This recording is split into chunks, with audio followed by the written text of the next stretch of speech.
Hi friends, நான் உங்கள் அனிமிஃபிக் வந்துட்டேன். நாம் இப்போது த ஹீரோ ரிட்டர்ன்ஸ் எபிசோடு 5 பார்க்கலாம். இதுக்கு முன்னாடி உள்ள எபிசோடெல்லாம் நீங்கள் பார்க்கலன்னா மறக்காமல் போய் பார்த்துட்டு வந்துருங்க.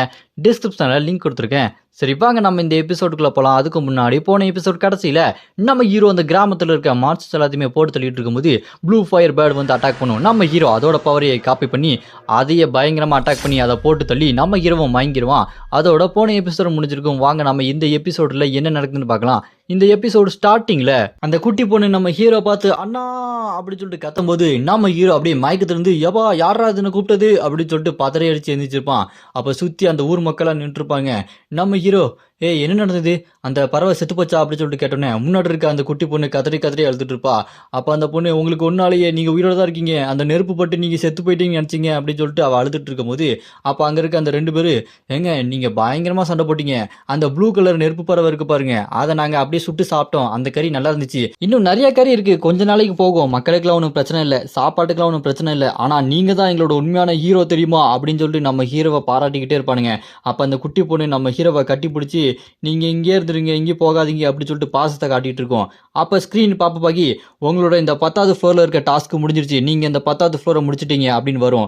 நம்ம ஹீரோ அதை பார்த்துட்டு ஓ அவ்வளோதானா சூப்பரு, அப்படின்னா நான் அடுத்த வேலையை பார்க்க வேண்டியதான் அப்படின்னு நம்ம ஹீரோ யோசிச்சுட்டு இருக்கும்போது அங்கே இருக்க எல்லாருமே நீங்கள் தான் எங்களை காப்பாற்ற வந்த சேவியர், நீங்கள் தான் எங்கள் கூட இருக்கணும், நீங்கள் எங்களுக்கு ரொம்பவே முக்கியம் அப்படின்னு எல்லாருமே புகழ் பாடிட்டு இருப்பானுங்க. ஆனால் நம்ம ஹீரோ அங்கேருந்து கிளம்புறேன் அப்படின்னு சொல்லிட்டு நான் போயிட்டு வரேன் அப்படின்னு சொல்லிட்டு போவான். அந்த பொண்ணு அப்படியே ஓடி வந்து நம்ம ஹீரோ கிட்ட நீங்கள் ஏன் போகிறீங்க, எங்கள் வில்லேஜில் இருக்கலாம்ல, நீங்கள் போகாதீங்க அப்படி சொன்னாலுமே அதை கேட்டு நம்ம ஹீரோ இல்லைம்மா நான் போய் தான் ஆகணும் அப்படின்னு நம்ம ஹீரோ உறுதியாக சொல்லிடுவான். அதை கேட்டு அந்த குட்டி பொண்ணு சரி போகிறீங்க, இந்தாங்க நான் அதில் நிறையா பழம் வச்சுருக்கேன், இது உங்களுக்காக பறிச்சேன், இந்தாங்க வச்சுக்கோங்க அப்படின்னு நம்ம ஹீரோக்கு பரிசாக கொடுத்துட்டு என் பேர் மெல்லி அப்படின்னு அந்த பொண்ணு இப்போ தான் அந்த பொண்ணோட பேரே சொல்கிறா. நம்ம ஹீரோவும் மெல்லி கவலைப்படாத நான் கண்டிப்பாக உன்னை பார்க்க வருவேன் அப்படின்னு நம்ம ஹீரோ அங்கேருந்து கிளம்பிடுறான். அப்படியே கட் பண்ணா இந்த பக்கம் சாய் காரில் போய்கிட்டே யோசிச்சுட்டு இருக்கான்.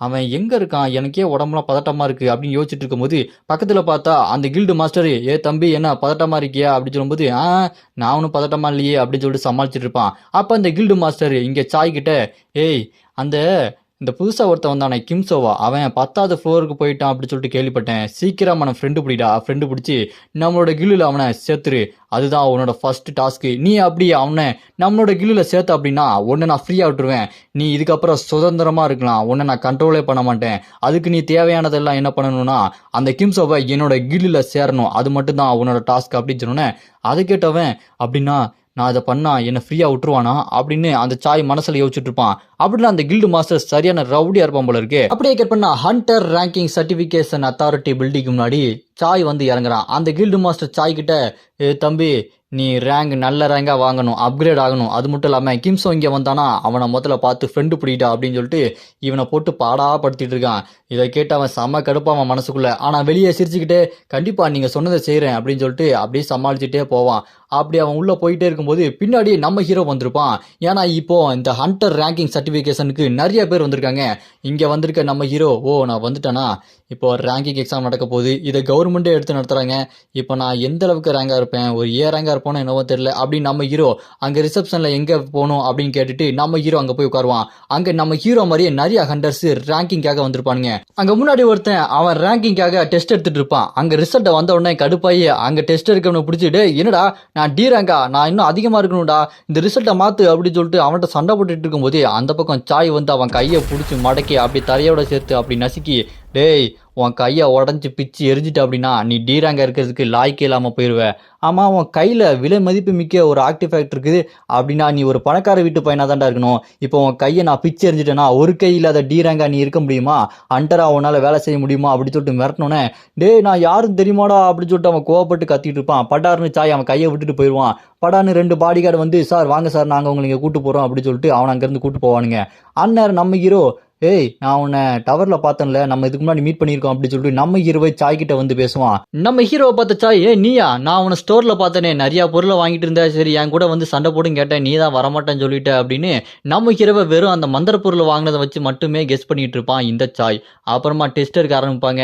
அங்கே உட்காந்து நம்ம ஹீரோவும் அந்த சாயும் பேசிகிட்டு இருக்கும்போது அப்போ சாயை டெஸ்ட்டுக்கு கூப்பிடுவாங்க. என்ன கூப்பிட்றாங்க நான் போயிட்டு வரேன் அப்படின்னு சொல்லிட்டு சாய் அவன் டெஸ்ட்டை எடுத்து வந்தா அவனுக்கு பி ரேங்க் அப்படின்னு சொல்லிட்டு வரும். அதை பார்த்து அவன் ரொம்ப டிசப்பாயிண்ட் டிசப்பாயிண்ட் ஆயிடுவான். ஏன்னா ஒரு ஏ ரேங்க் கிடைக்கும்னு சொல்லிட்டு நினச்சிட்டு இருப்பான். ஆனால் பி ரேங்க் தான் கிடைச்சிருக்கே அப்படின்னு சொல்லிட்டு வருத்தப்பட்டு நம்ம ஹீரோ கிட்ட பேசிட்டு இருக்கும்போது அப்போ தான் நம்ம ஹீரோட பேரே தெரியும், அந்த கிம்சோன்னு. ஓ, இவன் தான் அந்த கிம்சோவா? இவன் ஒருவேளை அந்தளவுக்கு ஸ்ட்ராங்காக இருப்பான் அப்படின்னா, ஏய் நீ ஒரு ஏ ரேங்க் அளவுக்கு வருவல்ல அப்படின்னு பேசிகிட்டே இருக்கும்போது நம்ம ஹீரோ டெஸ்ட்டுக்கு போகிறான்.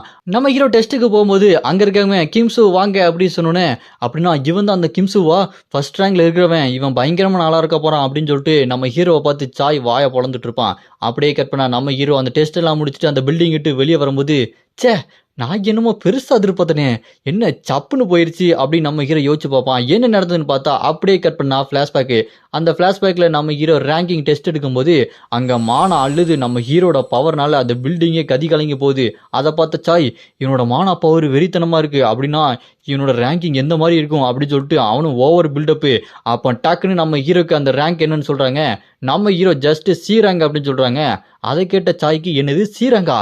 இல்லையே, இவனோட மான பவர் பயங்கரமாக இருந்தது, அப்படி இருக்கும்போது எப்படி இவனுக்கு சி ரேங்க் கிடைக்குது அப்படின்னு சொல்லிட்டு அவனுக்கும் ரொம்ப டவுட்டு. நம்ம ஹீரோவும் அப்படியே அந்த ஃப்ளாஷ்பேக்கை கட் பண்ணா இந்த பக்கம் நம்ம ஹீரோ வெளியே வந்துட்டு, என்னது இது, என்கிட்ட இன்னும் நிறையா பவர் இருக்குது, மானா பவர் அதிகமாக இருக்குது, அப்படி இருக்கும்போது எதுக்கு எனக்கு சி ரேங்க் வந்தது, இது என்னன்னு சொல்லிட்டு நான் அப்புறம் யோசிக்கணும். அது மட்டும் இல்லாமல் 10வது ஃப்ளோர் முடிஞ்சதுக்கப்புறம் எனக்கு ஒரு முட்டை ரிவார்டாக கிடச்சிது. அந்த முட்டைக்குள்ள வந்து என்ன பொறிஞ்சு வரப்போகுதுன்னு இன்னும் அந்த சிஸ்டம் சொல்லவே இல்லை அப்படின்னு நம்ம ஹீரோ யோசிச்சுட்டு இருக்கும்போது அந்த இடத்துக்கு சாய் வரான். நம்ம ஹீரோ கிட்ட அப்படி பேசிட்டு இருக்கும்போது அங்கே அந்த ரேங்கிங் சிஸ்டமில் டி ரேங்க் வந்துன்னு சொல்லிட்டு சண்டை போட்டான் பாருங்க. அவன் வந்திருக்கான். அவன் வந்து, டேய் சாய், கூட ஒரு சி ரேங்கு நீ ஒரு பி ரேங்கு, நீங்கள் 2 பேரும் என்ன எதிர்க்க பார்க்குறீங்களா, உங்களுக்கு சாக ஆசையாடா அப்படின்னு அவன் கோவமாக பேசும்போது பட்டார்னு பின்னாடி அவன் முதுகுல யாரோ கையை வைக்கிறாங்க. கையை வச்சு பாய்சன் மாதிரி ஏதோ ஒன்று வருது. கையை வச்சோன்னே வாயிலேருந்து ரத்தம் கக்கி அவன் அப்படி கீழே வந்துடுறான். யார் அது அப்படின்னு சொல்லிட்டு பார்த்தா வேற யாரும் இல்லை, சாயோட அந்த கில்டு மாஸ்டர் தான்.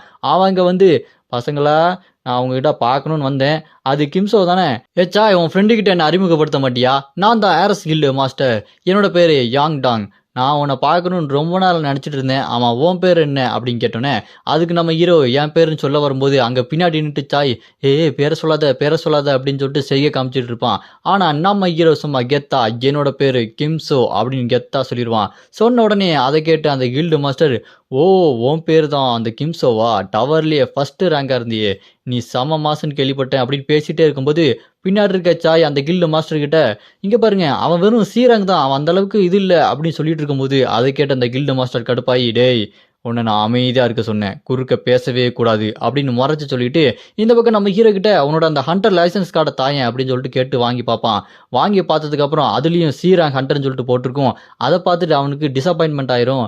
என்னது, நான் இவனை பற்றி ரூமர்ஸ் பயங்கரமாக கேள்விப்பட்டனே, அதிக பாயிண்ட் எடுத்தான், 10வது ஃப்ளோரை முடித்தான் அப்படின்னு சொல்லிட்டு எதோ கேள்விப்பட்டேன், ஆனால் இவன் சி ரேங்கா, ச்சே டைம் வேஸ்ட்டு, இந்தாப்பா தம்பி உன்னோட கார்டை வச்சுக்கோ, நான் இங்கேருந்து கிளம்புறேன் அப்படின்னு அந்த கில்டு மாஸ்டர் அங்கேருந்து போயிட்டே இருக்கும்போது நம்ம ஹீரோ அந்த கில்டு மாஸ்டரை பார்த்துட்டு, ஏய் நான் அந்த ரூமரில் சொல்கிற மாதிரி ரொம்ப ஸ்ட்ராங்காகவும் ரொம்ப வித்தியாசமாகவும் இருந்தாலுமே உன்னோட கில்லில் வந்து சேர மாட்டேன்டா அப்படின்னு நம்ம ஹீரோ சும்மா வெறப்பா அவனை பார்த்து சொல்லிடுவார். அதை பார்த்துட்டு அந்த கில்டு மாஸ்டர், தம்பி என்னப்பா ரொம்ப துள்ளுற, எதுக்காக இந்த அளவுக்கு உனக்கு கோவம் வருது அப்படின்னு கேட்டோன்னே அது கேட்டு நம்ம ஹீரோ, ஒரு மனுஷனோட உயிருக்கு மதிப்பு கொடுக்காத நீலாம் ஒரு கில்டு மாஸ்டர், ஹண்டர்ஸ் எல்லாம் மனுஷங்களை காப்பாற்றணும், இப்படிலாம் கொல்லக்கூடாது, உன்ன மாதிரி ஒரு கில்டுகளை நான் வந்து சேரவே மாட்டேன்டா அப்படின்னு சொன்னோன்னே அது கேட்டு அந்த கில்டு மாஸ்டர், தம்பி இங்கே ஸ்ட்ராங்காக இருக்க ஹண்டர்ஸ் தான் உயிர் பிழைப்பாங்க, அவங்களுக்குள்ள சண்டை வரும்போது கூட இந்த மாதிரி மனுஷங்க உயிர்னு சொல்லிட்டு பார்த்துட்டு இருக்க முடியாது தம்பி, யார் ஸ்ட்ராங்கோ அவங்க மட்டும்தான் பிழைப்பாங்க, அவங்க மட்டும்தான் சண்டை போடணும், மற்றவங்களாம் வேஸ்ட்டு அப்படின்னு சொல்லிட்டு இருக்கும்போது அதை கேட்டு நம்ம ஹீரோ, மற்றவங்களாம் வேஸ்ட்டா, இதுலேருந்தே தெரியுது உன்னோட கேவலமான புத்தி அப்படின்னு நம்ம ஹீரோ அவனை கேவலமாக திட்டிகிட்டு இருக்கும்போது அதை கேட்டு கடுப்பாய் அந்த கில்டு மாஸ்டர், உன்கிட்ட பேசுறதுக்கெலாம் நேரம் இல்லை, நான் இங்கேருந்து கிளம்புறேன், சாய் வா இங்கேருந்து போகலாம் அப்படின்னு அந்த கில்டு மாஸ்டர் போகும்போது நம்ம சாயம் அங்கேருந்து கிளம்புவான். உடனே நம்ம ஹீரோ சாயை குறுக்க கையை அப்படி நிப்பாட்டி கையில் ஒரு பேப்பர் வச்சுட்டு, இந்தா இதை வச்சுக்கோ, ஏதாச்சும் ஒரு அர்ஜென்ட் ஹெல்ப்னா என்னை கூப்பிடு அப்படின்னு நம்ம ஹீரோ சாயை பார்த்து சொல்லி அந்த சீட்டை கொடுத்துருவாரு. அப்படி போகும்போது நம்ம ஹீரோ சாயை பார்த்து யோசிச்சுட்டு இருப்பாரு, ஓ இதனால தான் இவன் இதுக்கு முன்னாடி வாழ்ந்த வாழ்க்கையில் கில்டு மெம்பர்ஸ் நிறையா பேரை கொன்று கொலகாரனா மாறினானா, இந்த கில்டு மாஸ்டர் யாங் டாங் இவன் ரொம்பவே மோசமானவன், கள்ள கடத்தல், கிரிமினல் வேலை, என்ன வேலை, திருட்டு, இந்த மாதிரி நிறைய வேலை பண்ணிட்டு இருக்கான், அதனால தான் அவன் கூட சேர்ந்து சாயும் ஒரு கிரிமினலாக மாறிட்டான். சரி இதை நான் அப்புறமேல் சரி பண்ணிக்கிறேன் அப்படின்னு நம்ம ஹீரோ வீட்டுக்கு வந்துருவான். வீட்டுக்கு வந்துட்டு நான் இப்போ இருக்க ரேங்கை விட கொஞ்சம் கூட போய்கிட்டே இருக்கணும். அதுக்கு நான் இப்போ பண்ண வேண்டியதுலாம் டஞ்சனுக்குள்ள சண்டைக்கு போகணும். இப்போ டஞ்சன்ல யார் யாரை வேலைக்கு எடுக்கிறாங்க, ஒரு சி ரேங்க் ஹண்டர் எடுப்பாங்களா அப்படின்னு நம்ம ஹீரோ ஆன்லைன்ல தேடிட்டே இருக்கும்போது அங்க ஒருத்தங்க சி ரேங்க் ஹண்டர் கிடைச்சா நல்லா இருக்குன்ற மாதிரி போட்டிருப்பாங்க. அதை பார்த்து நம்ம ஹீரோ ஓ அப்படியா, நான் இவங்க கூட டீமா சேர்ந்து டஞ்சன் கிட்ட போய் சண்டை போட்டா கரெக்டா இருக்கும், இவங்க கிட்ட போய் சேர்த்துற வேண்டியதான் அப்படின்னு நம்ம ஹீரோ அடுத்ததா டஞ்சன் கேட்டுக்குள்ள சண்டைக்கு போறான். இது வரைக்கும் நம்ம ஹீரோ 10th ஃப்ளோர் வரைக்கும் டவர் ஆஃப் ட்ரைல்ஸ்குள்ள போய் சண்டை போட்டான். இப்போ டஞ்சன் கேட்டுக்குள்ள போய் சண்டை போட போறான். இது செமையா இருக்க போது இப்போ நம்ம ஹீரோ டஞ்சன் கேட்டுக்குள்ள போய் என்ன பண்ண போறோம் அப்படின்றத நம்ம அடுத்தடுத்த எபிசோட்ல பார்க்கலாம். அடுத்த எபிசோட நான் ஆல்ரெடி அப்லோட் பண்ணிட்டேன், டிஸ்கிரிப்ஷன்ல லிங்க் கொடுத்துருக்கேன், மறக்காம போய் பாருங்க.